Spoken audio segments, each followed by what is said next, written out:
Een van die hoekstene van goeie televisie is om brandende kwessies wat kykers in die gesig staar na die kassie te bring.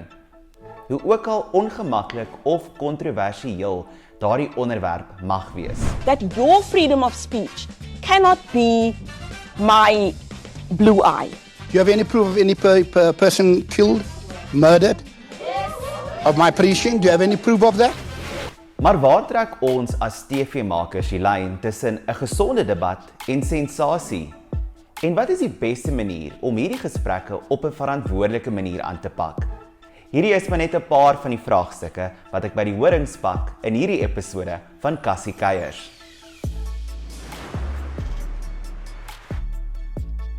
Die interaktiewe kykNET en kykNET program sê jou sê met Aiden Thomas in die aanbiederstoel was die afgelope paar weke in die spervuur weens een van hul gaste se uitlatings oor gay persone. Nou dis nie die eerste keer en beslis nie die laaste keer dat gaste en hul sê goed kykers warm onder die kraag laat nie. So wat is die beste manier om hierdie gesprekke aan te pak? Kaylee, jy is nou die afgelope paar jaar betrokke as inhoudsvervaardiger by 'n paar kykNET programme. Dink jy daar's 'n tipe verantwoordelikheid om kwessies aan te pak wat soms kykers verdeeld laat en hoe lyk daai verantwoordelikheid? What I can say is that we don't go in there with the intention to divide any audience. The reality is that we can't please everyone anyway because people are different. They have different upbringings, perspectives, they see the world differently. So we are not going out there with the intention. But I think that it depends on your show's mandate, essentially, that hang af. So if you're doing a show where you want to obviously relate to a certain community and there's a specific target audience, then you have to talk about those social issues. Social issues are what affect communities. Communities are our audience. So we have to try and talk about things that affect them directly, that we know that they will respond to. But I don't think we intend to be divisive. I think we intend to start a conversation. Erfgeld. En wat gebeur as die stieffamilie oorneem en oorvat? Vir 'n kyker wat nou wonder, hoe kies julle onderwerpe vir spesifieke programme en watter faktore speel 'n rol? I always say that content is everywhere. I think that we misunderstand. We think that when we go and we want to do shows, we must look at what is going on online. We must look at what's going on in the news. And yes, we do. We look at what's going on in the news, what's going on radio, what are people talking about on social media, what is getting under their skin.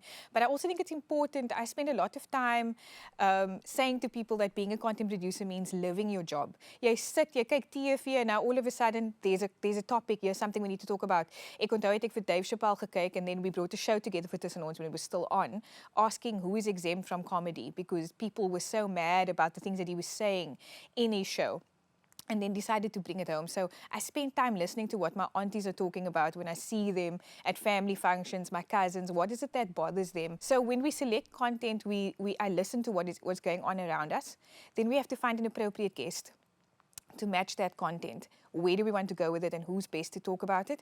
And then of course, anyone can have a topic, right? A topic is important. Yes, so we've got a topic, but we also have to ask ourselves, can it hold? Ons praat vanaand oor eetversteurings en sogenaamde dieetsiektes. Plaas jouself in iemand se skoene vir wie eet geen opsie is nie. Maak nie saak hoe honger jy is nie, jou kop steek vas. Ek wonder nou, dink jy daar's sekere onderwerpe wat heeltemal taboe is en glad nie op die kassie aangepak moet word? As a content producer and a qualified journalist, I would say there is nothing that we shouldn't talk about. We live in a democracy. We should talk about everything, whether it's in our constitution, whether it's against the law.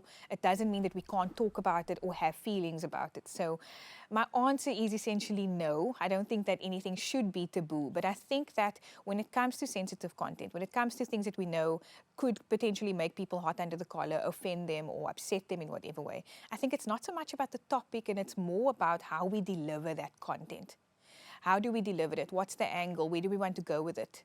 You know what I mean? So yes, we are definitely now not going to show child pornography or bestiality on TV. Obviously, that is drawing a line. But there is an angle and a way to talk about it because these are real things and they are happening.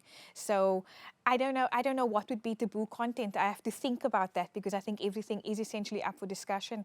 It's how we bring issues to light. It's how we expose things that affect people. It was taboo to talk about alcoholism, but the reality is that people who have an alcoholic parent, they suffer and we need to discuss it. We need to start shining a light on these issues that are affecting people. Nou wanneer ons praat oor die TV-siklus en landskap, speel media en kritisie 'n baie belangrike rol. Ek het gaan aanklop by Herman Eloff, leefstylredakteur by 24.com, om hom bietjie te pols oor hierdie vraagstuk. Herman, welkom op Kassie-kuiers. Kom ons praat bietjie oor TV en die verantwoordelikheid wat TV-kanale en TV-programme het. Hoe het dit verander oor die jare en hoe lyk daardie verantwoordelikheid in 2022? Soos met enige ander mediabron het ons is daar twee kante. Die een is entertainment, so ons wil mense vermaak, en die ander een is education, so ons wil mense inlig. En ek dink 'n TV-kanaal net soos enige ander publikasie in die land het daardie verantwoordelikhede. Ons wil hê mense moet escape, ons wil mense wegvat van hulle realiteit af, maar ons is ook 'n bron waarna mense toe kan kom om inligting te kry, om te weet wat se kwessies is heidaglik belangrik en waaroor praat mense. So dit is 'n soort van 'n tweesydige bron vir albei kante. In jou ervaring as vermaakjoernalis en leefstylredakteur, dink jy ons kry dit reg in die Afrikaanse TV-landskap om kwessies aan te pak wat soms kykers verdeeld laat? En hoe vergelyk ons met TV-kanale en programme in die buiteland? Ek dink dit is baie belangrik dat ons brandpunte aanraak en kwessies wat debat vorentoe neem, veral op ons platforms. Ons het daardie verantwoordelikheid, maar dis hoe ons dit doen wat dit maak of breek. Ek dink die eerste principle waarby ons almal moet staan is first do no harm. As ons 'n debat gaan doen oor 'n brandkwessie en ons veroorsaak meer sleg as goed, then was that really something that we needed to do?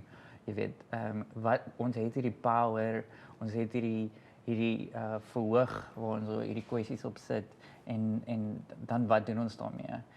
As ons dit vergelyk met Amerikaanse televisie of enige ander internasionale kwessies, ek dink Amerika veral is in 'n tydperk waar hulle baie links of regs is.